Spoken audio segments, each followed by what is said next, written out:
Karena dijajah oleh ketakutan gitu ya. Ada ketakutan. Jadi contoh. Misalkan nih kita berutang. Artinya kita berutang, misalkan saya beli satu rumah harga misalkan 100 juta. Saya berutang sekian belas tahun kredit. Jadi saya sudah menggadaikan harga diri saya. Dengan saya dijajah selama sekian belas bulan, sekian belas tahun. Merelakan gitu ya.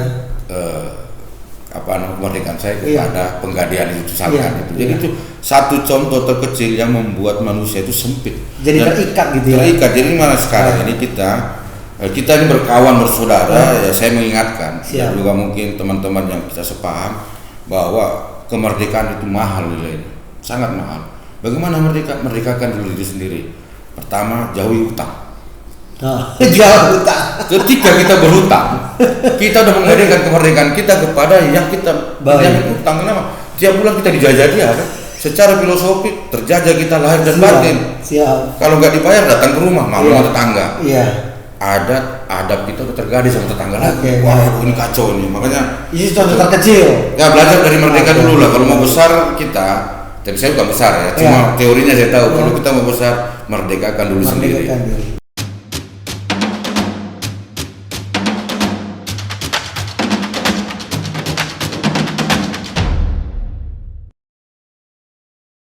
Oke Pak Pres, untuk Pak Pres yang disebutkan, tapi gini, akhirnya saya bertanya lagi nih Pak Pres, karena Pak Pres sebutkan tadi sempat dikasih pilihan, mau pesantren atau mau SMP, gitu kan. Nah, tapi Pak Pres kan sekarang, mungkin yang lain juga masih kurang banyak yang tahu, Pak Pres ini juga seorang khotib, bahkan beberapa kali, mungkin saat ini juga sering khotib sholat Jumat. Benar loh Pak Dek, sering dia jadi khotib sholat Jumat. Ini gimana nih prosesnya bisa jadi seorang khotib? Jadi pernah di tahun berapa, saya lupa tahunnya, itu di daerah Muka Kuning ya. Pernah, jadi sambil diminum juga Pak Pres nggak apa-apa. Jadi khotib waktu itu hadir.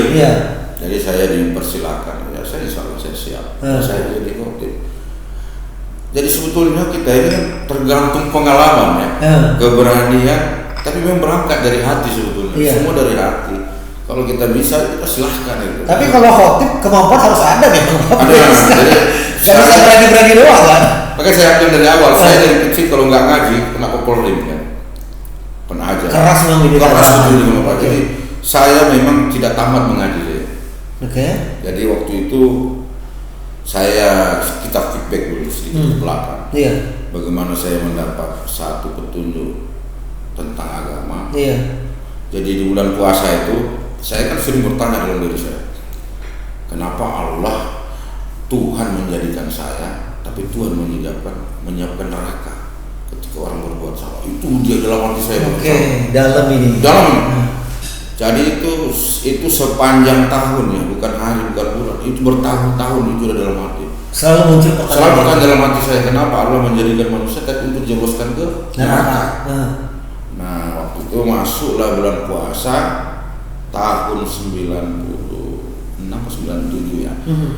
97 nggak salah. Itu sahur ketiga. Bulan Ramadan berarti. Ramadan kan. Habis saya sahur jam 2, kemudian setelah itu saya tidur. Saya mau tidur, saya ingat akan bangun sholat subuh kan. Tapi dalam tidur itu saya mimpi perjalanan sangat jauh. Saya ke negeri Palestina, habis dari Palestina dibawa saya ke Masjidil Aqsa. Dari Masjidil Aqsa saya digiring bawa ke Mekah. Jalan kaki. Jadi ada satu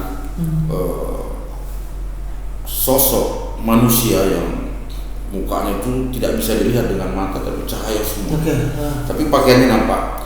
Itu yang bimbing saya jalan sampai ke kuburan. Ada pekuburan itu 7 di padang pasir. Satu di depan macam sholat. Satu di depan, 3 di belakangnya 3. 1, 3, 3. Dia suruh saya bacakan Fatihah. Kita doakan, bacakan Fatihah. Saya berangkat jalan kaki. Itu berbulan-bulan dari Masjid Aqsa ke Mekah. Jadi sampai di Mekah saya lihat, mohon maaf ya, ini saya bicarakan apa yang saya mimpikan itu benar mimpi. Diperlihatkan pada saat sampai di sana itu pada saat waktunya berhaji. Penuh itu Mekah itu penuh jemaah. Namun setelah itu ada ayat dibaca oleh sosok manusia yang bersih ini baca terus dibalas dari suara entah dari mana dulu, itu menggema sampai goyang dunia juga. Jadi banyak mayat berterbangan. Saya bilang, saya panggil dia wali, saya panggil wali. Wali, kenapa orang berterbangan? Itulah orang yang pergi haji nggak diterima ya hajinya, dosa-dosanya itu masih banyak yang tertinggal di negeri asalnya. Karena saya nggak bisa ngomong, cuma bertanya begitu, tapi saya bertanya tidak pernah melihat wajahnya, kan nggak sanggup matanya melihat kan. Setelah itu bersihlah ini, Ka'bah bersih, tinggallah saya berdua dengan sosok orang manusia tadi. Kemudian ada satu ayat yang dibaca, kemudian bumi ini bergetar, kemudian Ka'bah itu berbalik dari kota hitam itu berbalik ke posisi kita berdua, berdiri itu, berdiri di sebelah kanan dari Hajarul Aswad. Iya, Hajarul Aswad. Dibalikkan ketika jadi keluar cahaya yang sangat terang sekali. Bahkan orang yang ada di sekitar Ka'bah itu, bahkan di belakang kita itu masih banyak, itu semua pecah. Pecah, manusia itu semua menjadi pecah, seperti pecahnya suatu botol yang dibanting ke lantai. Pecah semua. Tidak kuat menghadapi sinar itu. Kami berdua di situ berdiri, saya lihat, terus dia pegang tangan saya kuat-kuat, tangan kanan, pegang kuat-kuat. Jadi saya waktu itu, karena waktu itu belum dalam pengetahuan agama, saya cuma berzikir aja. Berzikir, akhirnya Ka'bah itu balik lagi berdiri tempat semula, tegak miring kan, balik. Kemudian keluarlah satu sosok wajah yang sebesar sama saya waktu itu, sebesar juga sama manusia yang sama saya. Waktu itu bertemu dan dia senyum kepada saya. Dari situlah saya nggak bisa lanjut lagi ke cerita ini, saya putus karena nanti jadi bincangnya itu, kalau ini kan kita lihat di umum nanti mau jadi apa ke saya kan. Dan dari situ saya belajar bahwa itu titik balik untuk dari sisi religi seorang religi. Dari situlah saya memperdalam ilmu agama saya balik waktu itu. Setelah itu saya balik kampung. Saya kembali karena kakek-kakek saudara kakek bapak saya itu banyak yang sudah haji dan kajiannya ilmunya banyak. Saya bertanya, saya sampai ke daerah Palopo waktu itu. Oke, baik. Banyak varitas udang sana kan? Ya, lu beratasan dengan daerah Sulawesi Tengah kan? Belajar sama mereka, begini namanya.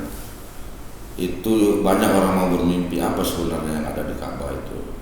Isi dalamnya gitu ya? Ya, isi dalamnya. Jadi kamu ketemukan atau belajarlah sama dirimu itu sendiri, kata kakek saya. Jangan belajar sama orang, kau gali sama dirimu karena sudah ada petunjuk dalam dirimu. Itu aja kau belajar. Itu menjadi pegangan. Karena itu yang menghidupkanmu. Cuma kakek saya pesan, saya bercerita, kamu nak dengar, kamu lihat saya lihat kamu. Siapa yang fungsikan itu? Itu pelajari itu aja. Sampai saya kali itu. Dalam banget itu. Ya, itulah sih. Perjalanan hidup seperti itu. Jadi kemudian dari situlah kemudian belajar hingga menjadi khatib Jumat. Belajar. Jadi kita apa ya?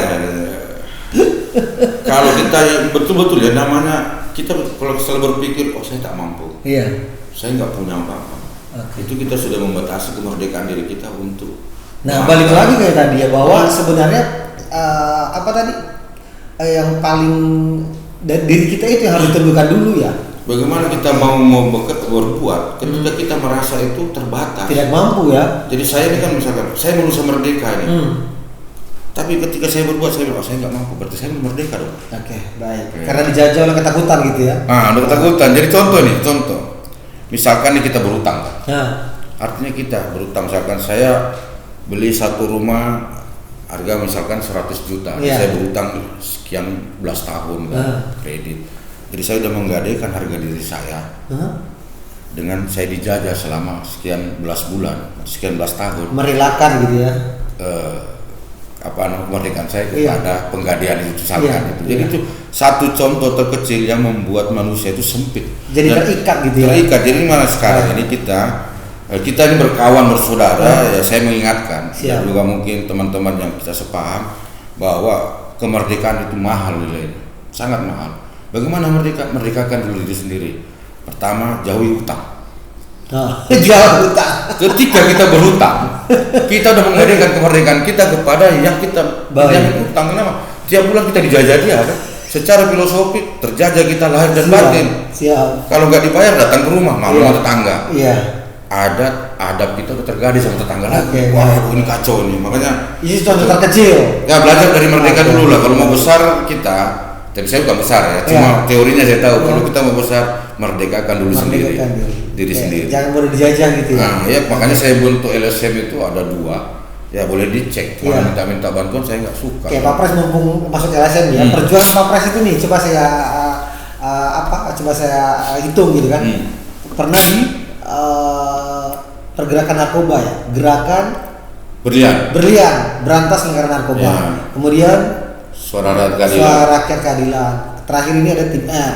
Kemarin nyaring juga dengan perjuangan untuk PMI kan. Ya. Nah, kita ke berlian dulu. Oke. Dalam catatan kami, Pak Pres kan sempat jadi pengusaha ya. Pengusaha untuk hiburan malam. Kalau pernah. Itu bagian dari gimana ceritanya nih Pak Pres masuk ke situ, setelah keluar dari situ lahir berlian. Kenapa itu Pak Pres? Begini. Saya kan sesuatu yang kita akan menggali ilmu di sana, tentunya kita butuh satu ilmu juga. Sama itu. Bagaimana saya mau naik kelas 2 kalau ketika ilmunya kelas 1 saya belum kuasai. Baik. Kenapa saya buka berantas lingkaran narkoba? Saya harus berkecimpung di dunia narkoba. Gitu. Tahu sebelumnya. Totalitas ya. Nah, jadi buka diskotik saya gabung, bahkan saya yang menjual barang itu, mengambil barang itu narkoba kan. Bahkan saya juga menjual dan itu saya lakoni. Gak apa-apa nih diomongin Pak Pres. Oh nggak apa-apa. Biar ini menjadi ilmu. Ilmu mahal. Baik. Ilmu ini mahal. Iya. Semua orang punya pengalaman ya. Semua orang pun punya ilmu, tapi kalau bilang narkoba orang tak mau jual ilmunya. Nah, saya punya itu. Jadi ini pelajaran. Jadi bagaimana ini supaya anak bangsa tahu. Bagaimana kau bisa berenang, kau main air dulu kan gitu. Iya benar. Harus terjun dulu. Jangan ngomong-ngomong. Jangan cop-cop di luar kalau tidak pengalaman. Setelah Pak Pres buka itu, buka diskotik. Keluar baru buka. Jadi saya hidup di dunia malam. Dan saya juga waktu itu menggunakan narkoba kan. Jenis inek gitu kan. Jadi kita selami. Dan sambil itu kita bisa berpikir, manusia kan punya akal. Oh gini ini dari sini ke sini. Saya pelajari. Setelah saya punya time waktu, saya harus stop dari situ, saya stop. Stop, saya keluarlah bentuk berlian. Berantas lingkaran narkoba. Jadi yang teman saya lain saya ketakutan kan. Bro, cemana? Udah kau siapa saya bilang kan. Macam mana? Ternyata Pak Pres menyusup katanya kan. Pak Pres menyusup tidak bos. Saya bilang sama teman-teman yang masih main, udah stop lah. Saya aja bisa stop.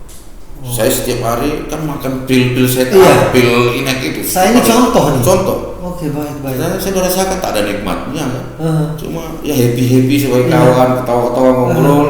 Saya ambil ilmu yang positif. Nah, saya buka lah. Bagaimana dengan teman-teman, ada Pak Beni, semua saya ada gabung. Jadi kita bentuklah LSM. Tapi kan mereka tidak tahu misi saya apa di situ kan. Tak mungkin rahasia itu saya buka. Seorang pemimpin kan tidak semua ilmunya bukan buat. Pasti yokernya disimpan lah yoker. Saya bentuklah berlian. Jadi LSM singkatan dari berantas lingkaran narkoba. Jadi ketakutan. Bahkan aparat dulu yang sering sama saya juga gunakan narkoba, ketakutan Bang. Tolonglah Bang, jangan sampai yang membunyi saya di situ. Tidak ada lah. Pak Pres. Cuma saya mau mengedukasi. Udah waktunya stop lah. Siap. Ini benar. Pak Pres sempat juga merasakan bahasanya dinginnya penjara kalau nggak salah. Iya, saya di penjara terkait. Apa pelajaran dari sana Pak Pres dapatkan? Itu resiko. Itu resiko dan saya sudah pikirkan saya akan masuk penjara. Itu saya sudah rasakan sebelum saya melangkah untuk balik lagi mempekerjakan itu tadi. Pilih apa yang mau jalani, tanggung jawab. Ambil resiko. Jadi saya sudah siapkan resikonya. Main narkoba kalau tidak rumah sakit, sel, tahanan, atau kuburan.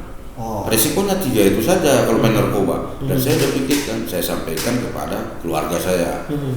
Tapi alhamdulillah karena niat saya tadi saya ingin tahu saja, bukan karena narkoba saya mau hidup dari narkoba, tidak. Boleh dicek. Sekarang apa pesan Pak Rosano untuk narkoba ini? Narkoba, sahabat kita yang masih kawan saya terjajah gitu. Saya buat teman-teman yang masih bermain di dunia narkoba sebaiknya stop saja lah. Tak usah, karena itu kan merusak nama. Ada 3 ya? Penjara, rumah sakit, kuburan. Jadi saya kemarin bercimpung di dunia narkoba itu karena ingin tahu pemainnya siapa-siapa dan negara mana yang paling berperan memasukkan narkoba ke Batam, dan siapa saja penyelenggara negara yang melegalkan itu. Yang mungkin Oke, baik. Kami sudah audiensi juga, bahkan Pak Beni pun pernah ikut dengan BNRI. Tapi ini nggak apa-apa kan Pak? Oh nggak apa-apa. Jadi dunia sekarang ini nggak perlu lagi kita tutupi. Semua harus kita buka. Kita buka untuk jadi pelajaran. Jadi pelajaran, menjadi ilmu. Kenapa saya itu bisa keluar dari dunia itu? Karena tidak ada niat saya mau makan di situ atau mau hidup dari hasil narkoba. Tapi malah dapat pelajaran berharga di situ. Nah, saya dapat semua. Jadi semua gembong-gembong ya semua lah. Paling lintas negara, gembong lintas negara saya udah tahu gitu kan. Kemudian, Pak Pres, selama perjalanan Pak Pres ini, apa yang paling berkesan di sepanjang perjuangan seorang Pak Rosano? Jadi ada beberapa ya sejarah yang saya toreh di Batam adalah satu, ketika saya membebaskan warga negara Indonesia WNI di Singapura, yang mana negara saat itu tidak berdaya membebaskan kedua orang tahanan itu. Tidak berdaya? Tidak berdaya. Artinya orang ini kan sudah dibantu oleh waktu itu saya berkomunikasi sama Ibu Aida Ismet. Karena saya dapat masukan bahwa sebagai DPD. Masukan dari keluarga bahwa kami udah minta bantu Pak Rosano ke Ibu Aida Ismet, bahkan Pak Jasarmen Purba dari DPD sudah turun dari Jakarta ke Singapura meminta bebaskan orang itu. Tidak bisa bebas. Kasusnya apa waktu itu Pak? Kasusnya itu memasukkan orang Singapura yang sudah overstay di Batam balik ke negaranya. Overstay di Batam tanpa deportasi. Ya, tanpa deportasi balikan ke Singapura. Nah, yang membawa itu kapten kapal sama chief officer Batam Pas waktu kapalnya. Terus langsung ditahan oleh polisi Singapura. Dan sudah 1 bulan, bahkan kasusnya sudah P21 untuk disidangkan di Singapura waktu itu. Di Singapura. Jadi keluarganya minta, saya bilang bukan surat kuasa, saya cuma pelajari kasusnya apa. Nah, saya sudah dapat semua. Jadi apapun cerita, saya sadari itu bahwa hubungan antara negara, apalagi dengan Singapura, terkasus pidana, tidak mungkin akan keluar. Makanya saya harus berpikir lebih cerdas. Ada nggak hukum yang bisa membebaskan orang ini? Karena lokus kejadiannya terjadi kan di Pulau Batam. Kenapa nggak disidangkan di Batam? Harusnya di Batam. Kalau ini perkara bukan di Singapura. Jadi saya pakailah hukum Jenewa, hukum internasional. Jadi hukum itulah yang saya bawa. Saya tulis tangan kepada Dubes Indonesia di Jakarta, apa di Singapura. Banyaklah saya tulis tangan. Waktu itu saya masih di Lira ya. Lira. Saya kirim ke sana. Saya minta saya bentuk tim investigator 4 orang ini supaya membebaskan orang tersebut. Kalau tidak bakar Dubes. Saya perintahkan. Akhirnya 4 jam setengah bebas. Keluar dari penjara Lavender juga balik ke Batam. Besok malam Pak Sudi Silalahi mesetnya gitu telepon saya. Luar biasa kan. Itu pengalaman yang berkesan ya. Tidak pernah saya lupakan. Lintas negara soalnya. Lintas negara. Kemudian yang kedua, bagaimana ya kita lihat ketangkasan dunia elektronik di Kepri. Saya salah satu konseptornya. Hingga sampai sekarang bisa berjalan, bahkan beberapa kali pergantian Kapolda sering melakukan penangkapan. Dan saya bilang sama Pak Kapolda waktu itu, Pak, mohon maaf Pak, ini daerah Batam bukan daerah sumber daya alam yang ada. Kita daerah industri dan investasi. Hiburan. Baik. Kalau Bapak lakukan penangkapan, kasihan wali kota. Ini investasi terganggu. Jadi bagaimana berkoordinasi dengan pemerintah? Karena izinnya ada. Iya. Bagaimana Pak Kapolda waktu itu bisa berkoordinasi dengan gubernur atau wali kota. Iya. Karena ini kan aturannya semua kan. Oke, betul. Kalau hari ini ditangkap. Investasi yang masuk ke Batam itu tidak mau, takut. Nah, Batam ini kota industri dan investasi. Jadi saya minta tolong sama Pak Kapolda, tolong ini perhatikan. Kalau enggak kan saya tidak lanjut. Saya lanjutkan sampai ke Pak Kapolri waktu itu, Iya. Pak Badrodin Heti. Oke. Bahkan Pak Badrodin Heti waktu Kapolri saat itu menelpon saya. Saya waktu itu ada saksi Pak Bambang tua tahu lah, Pak Joni, Pak Kul. Iya. Pas telepon berdiri saya lihat, wah TB1 telepon, siap Pak Kapolri, saya bilang. Saya udah perintahkan Pak Kapolda buka semua polisi lain, harus begitu. Oke, baik. Karena memang izinnya juga ada kan. Ya. Kemudian Tapi memang kalau buat penangkapan silakan, yang bandel tangkap lah kan. Iya, yang salah silakan. Yang silakan. Nah, ini fight till the end. Pak Rusano kalau seandainya gini, karena saya sempat sebut Pak Rusano juga sempat punya satu ungkapan bahwa saya ingin mati dalam bertugas untuk negara ya. Ya benar ya. Benar. Oke. Nah, kalau seandainya Pak Rusano bisa diberi kesempatan untuk bertukar nyawa gitu, atau diberikan kesempatan untuk menghidupkan satu orang, siapa orang yang Pak Rusano pilih yang menurut Pak Rusano worth it atau sepadan dengan satu nyawa? Ada nggak orang yang mungkin orang sekitar Pak Rusano yang Pak Rusano sayangi, mungkin orang yang menjadi menurut Pak Rusano orang ini kayaknya harus tetap hidup deh dengan perjuangannya? Ada nggak yang menurut Pak Rusano? Saya udah banyak kasih nyawa sama orang, tapi nyawa saya nggak mau keluar gitu masalahnya. Ada nggak Pak Rusano? Belum. Banyak saya udah bertarung. Tapi nyawa saya nggak mau pergi saatnya. Contoh yang di Batam aja yang kita lihat. Bagaimana saya coba membantu para mafia laut. Kita nyelundup coba. Kan ngambil ilmu. Resikonya tinggi. Itu resiko tinggi. Bahkan dihujani peluru pun kita di situ. Saya coba untuk bagaimana rasanya mati. Belum mati. Gitu. Masih diberi kesempatan. Masih ya, jadi kesempatan gitu. Oke, baik Pak Rusano. Kita ada satu, saya ingin bawa Pak Rusano sedikit, ada game sedikit ini. Game ini saya tidak meminta namanya, saya tidak minta nama orang ini, tapi Pak Rusano gambarkan dengan satu kata. Apa yang pertama kali terlintas di benak Pak Rusano ketika melihat wajah-wajah berikut ini? Jadi saya tidak minta namanya, saya hanya minta apa yang terlintas pertama kali dalam benak seorang Ahmad Rusano ketika wajah ini dimunculkan. Wah, orang hebat, manusia luar biasa. Wah, pengacau NKRI ini. Oke. Wah, ini orang luar biasa. Oke.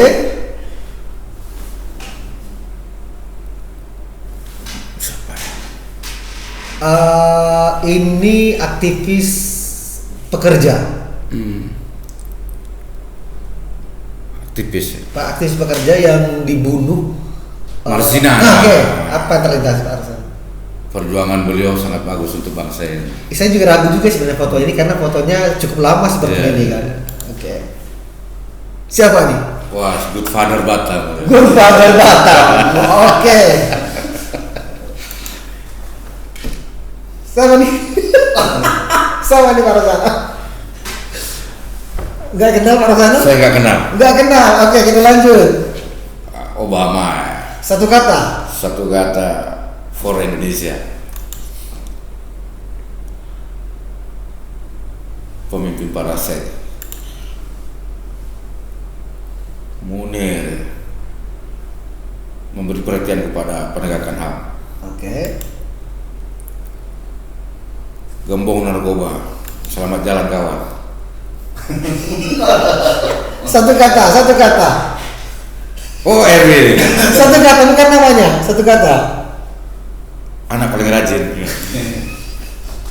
Berikutnya. Oh, teman.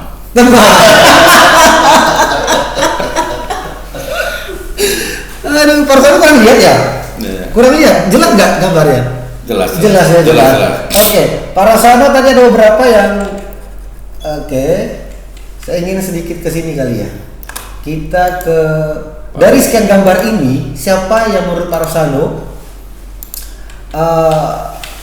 kepemimpinan itu patut untuk kita tiru? Pertama Pak Harto ya. Pak Harto ya. Kenapa? Pak Harto itu adalah sosok pemimpin yang betul-betul punya karismatik. Artinya dia begini, dia sangat dekat sama rakyat dan dia merakyat. Pemimpin, dan beliau ada leadership ya, pemimpin dan juga bukan pemimpin sebagai kepala negara tapi pemimpin prajurit yang sudah berpengalaman di medan tempur, terus bergerak di bidang politik dan menyelamatkan negara dari kerusuhan. Itu yang kita harus salut oleh Pak Harto. Dan zaman Pak Harto bisa mempersatukan Indonesia, bisa bersatu kembali dari kegentingan, perpecahan baik dari Gestapo, kemudian dari DDI. Dengan segala kontroversinya pastinya ya. Pak Harto harus menjadi contoh. Orang yang bisa mengambil ilmu Pak Harto akan bisa mempertahankan wilayah NKRI. Dengan segala kontroversi pastinya, dengan segala plus minusnya gitu ya. Pak Rosano sebut dari pemimpin. Kalau seandainya Pak Rosano diberi kesempatan untuk jadi pemimpin Indonesia, presiden misalnya, apa yang menjadi prioritas seorang Pak Rosano? Belum selesai, udah luar biasa Pak Rosano dia. Takdir ya. Tidak ada yang bisa melawan takdir. Tidak, betul. Tapi saya di dunia, apa menjadi prioritas Pak Rosano? Tunggu, saya di dunia politik nggak begitu tertarik. Tapi saya kepingin tertarik jadi pemimpin. Bukan dari kecil saya ingin memimpin jadi seorang jenderal besar, tapi bukan saya bilang jadi presiden, tapi memimpin jadi seorang jenderal besar. Ingin bagaimana bangsa ini tetap utuh dan makin kuat. Saya tidak berkeinginan jadi wali kota, bupati atau gubernur, tidak ada. Saya tidak ada ke situ. Dan apa yang saya lakukan berbuat untuk masyarakat saja. Apa yang saya buat untuk masyarakat, tidak ada cita-cita saya sana enggak. Untuk politik enggak ya, tapi menjadi pemimpin saya itu mau. menjadi. Tapi kalau yang presiden saya mau. Jalan hidup seperti itu. Apa program utama Pak Pres kalau seandainya takdir itu membawa Ahmad Rosano menjadi presiden? Indahnya hidup bukan karena kita dikenal orang banyak, tapi kehadiran kita membuat orang banyak jadi bahagia. Itulah. Wow. Luar biasa ya, memberikan orang kebahagiaan ketika kita hadir di tengah mereka. Ya, indahnya hidup bukan karena kita dikenal orang banyak, tapi karena keberadaan kita orang banyak jadi bahagia. Orang banyak jadi bahagia. Semoga saja kehadiran Pak Ahmad Rosano di podcast MDK juga beri kebahagiaan untuk kita semuanya. Terima kasih Pak Rosano. Ada disampaikan terakhir mungkin? Yang ke Pak Rudi ini. Silakan. Ada penjelasan. Jadi kan ada Pak Rudi tadi. Ada. Pak Rudi ini kan orang menarik ya. Jadi Pak Rudi, banyak masyarakat Batam atau Kepri mengatakan saya itu bermusuhan dengan Pak Rudi. Tidak. Ada yang menyatakan itu? Banyak. Waktu setelah pilkada kemarin sampai sekarang kan masih banyak. Yang bilang saya itu pengkhianat dari siapa gitu kan. Saya ini seorang patriot. Saya dengan Pak Rudi udah kawan lama, 2 periode saya dukung beliau. Dan apa yang saya lakukan kemarin sama beliau sadar. Dia dididik oleh ABRI, saya dididik oleh ABRI. Dia tahu ilmu jiwanya itu kan itu. Jadi apa yang saya lakukan kemarin itu dengan niat semata-mata untuk memasak beliau supaya lebih kuat lagi dari serangan-serangan lawan sehingga menuju 2024 beliau the best. Baik. Buktinya pekerjaan di Batam ini di mana negara waktu dalam posisi Covid tidak bisa bergerak, Batam membangun. Dan kita sebagai aktivis harus melihat yang positif, tidak bisa mengangkat yang negatif. Melihat positif pemerintah, dan semua manusia kan bukan malaikat. Pasti ada salah, ada kekurangan, dan kita dorong itu. Dan saya di umur 57 tahun ini yang sudah dapat bonus untuk menghabiskan WTO saya di dunia, ya saya harus berbuat yang terbaik untuk daerah dan bangsa. Saya kira demikian. Kenapa juga? Saya tambahkan sedikit nih. Jadi perjalanan hidup ini kan di usia 50 itu adalah bonus. 50 ke atas. Jadi orang-orang yang sudah 50 udahlah mulai tarik diri. Itu bonus perpanjangan WTO dari yang Maha Kuasa. Kita mundur aja dulu. Pelan-pelan. Bukan kita sebagian bilang wah jadi pengkhianat membela ke Pak Rudi. Pak Rudi saudara saya juga. Beliau ketemu saya biasa dan tidak ada pernah kita kalau sana butuh apa tidak ada kita. Saya dukung Pak Rudi. Mudah-mudahan ini ditengok Pak Rudi. Masih ada Ruslan Haliasim waktu belum meninggal ya. Ruslan Haliasim saya sampaikan.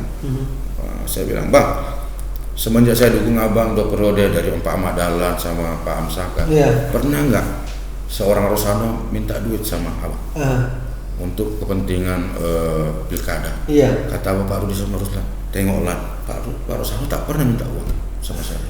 Ini yang saya mau jelaskan ke publik, bahwa saya tidak suka begini. Oke. Klarifikasi berarti. Saya klarifikasi dan baik. kita semua berteman, berkawan, bersaudara. Marilah kita saling rangkul, kita bangun Batam ini ke depan lebih baik. Kita mulai dari Batam, kita berada di perbatasan negara tetangga. Bagaimana investasi bisa aman dan kondusif, kita bantu pemerintah dan kita terbuka. Dari tim R ini, tim R ini adalah bergerak di bidang olahraga, sosial dan juga, kemanusiaan, ya pencetusnya teman-teman juga. Kita bangun Batam ini ke depan dengan R yang tidak bisa disebut dalam hati. Bagaimana keluar itu? Harus diomongkan, jadi speak up ya R, kalau dalam hati jadi R gitu kan. Bagaimana kau nggak sebut di dalam hati, kau buang keluar itu R itu. Harus diomongkan gitu. Baik, terima kasih Pak Rosano, waktunya. Sampai jumpa di lain kesempatan.